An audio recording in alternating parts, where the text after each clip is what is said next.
আবেদুরের কথা নাস্তাও নাই, নিজের পকেটের টাকা দিয়ে আসছে, ভাড়া দিয়ে আসছে, হাঁটিয়ে আসছে, নগদ কিছু পাবেও না। এই মুহূর্তে সব এমন ভাবে তাকায় আছে, বসে আছে নীরব। টেলিফোন আসলো, টেলিফোনটা রিসিভ করবে না, কেটে দিবে, আবার দিছে, আবার কাটবে, আবার দিলে আবার কেটে ফেলবে।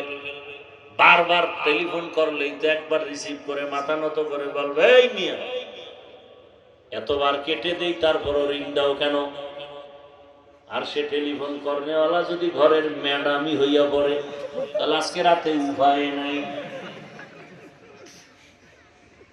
চিন্তার বিষয়, এতগুলো মানুষ নিয়ন্ত্রণ করে না কোনো পুলিশ, চুপচাপ দাঁড়ানো এভাবে নিজ নিজ দায়িত্বে, এটা কেমনে সম্ভব? না টাকার লোভ, না খানার লোভ, না কিচ্ছু দেওয়া হবে, বরং টাকা রেখে দেওয়া হলো। এইভাবে সব ময়দানের মানুষগুলো কিভাবে নিয়ন্ত্রণ হয়ে গেল, এটা কেমন করে সম্ভব? ও জাতি ভালো করে জানো, ইসলাম মানলেই সম্ভব। এর নাম ইসলাম, এর নাম কি? আল্লাহর কসম একবার, আল্লাহর কসম দুইবার, আল্লাহর কসম তিনবার, ওয়াল্লাহি বিল্লাহি তাল্লাহি, ইসলাম যতদিন কায়েম হবে না ততদিন পর্যন্ত জাতি শান্তি পাবে না এবং এই দেশও শান্ত হবে না। কসম আল্লাহর। মানেন আর না মানেন সেটা আপনার বিষয়, আমার বলার দায়িত্ব বলে গেলাম। আমি পীরের বিরুদ্ধে বললেও মানি, নেতার বিরুদ্ধে বলো মেনে নিব, আমারে গালি দাও মানব। ইসলাম, কোরআন, রসুল, হাদিস, আল্লাহর বিষয়ে কোনো ছাড় নাই। সেখানে জীবনের শেষ রক্ত দিয়ে হলো ওই জালেমের সাথে যুদ্ধ হবে, যুদ্ধ।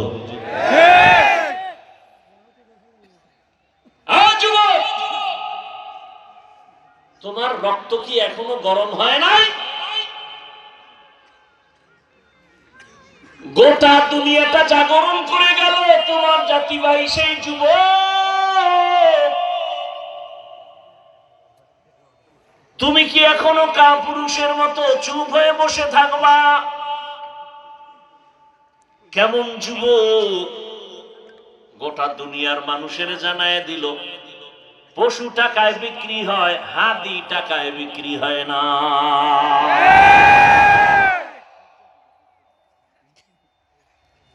তুমিও যুবক, তোমার জাতি ভাই সেও যুবক, রাস্তা দিয়ে হাঁটে আর মানুষ এসে এসে টাকা দেয়। কি যুবকরা দেখো নাই? ব্যাংক অ্যাকাউন্টে টাকার অভাব নাই।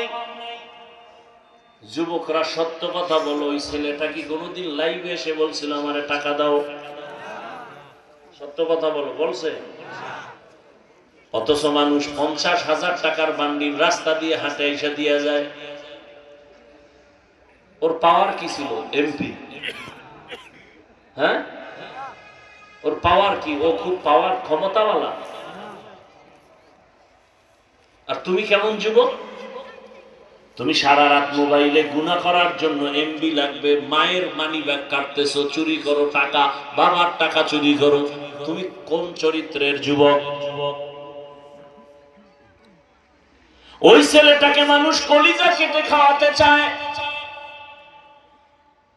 বাংলাদেশের মানচিত্র যতদিন পর্যন্ত থাকবে ততদিন পর্যন্ত ইতিহাস থাকবে। গোটা দুনিয়াটা জাগরণ তৈরি করে গেল। আর তুমি যুবক কি এত দুর্বল? তোমার মধ্যেও তো সেই প্রতিভা আছে, সেই মেধা আছে। তুমি নতুন করে আবার দাঁড়ায় যাও,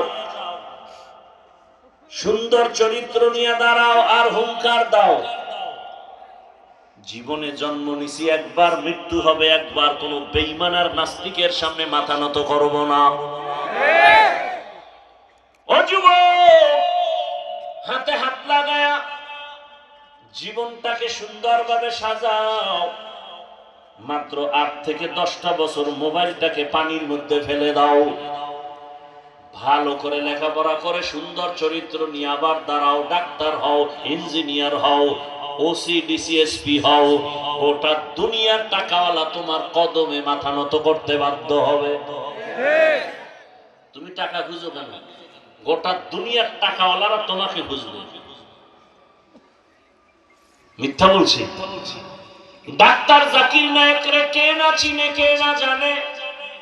সারা দুনিয়াতে এত মোহাব্বতের মানুষ, টাকার বাহাদুরিতে না, ক্ষমতার বাহাদুরিতে না, একমাত্র সুন্দর আদর্শ আর সুন্দর চরিত্র। হোমিওপ্যাথিক ডাক্তার, গোটা দুনিয়া পাগল টাকার গরমে। সুন্দর চরিত্র, নৈতিক আদর্শ।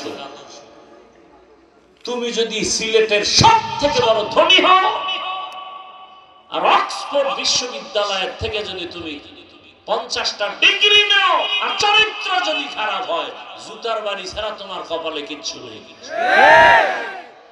তুমি সিলেটের 1 নাম্বার কেন? সিলেটে ঢুকতেই পারবা না। গুল্লি মারো তোমার টাকা পয়সা, চরিত্র এত দামি এক সম্পদ। আর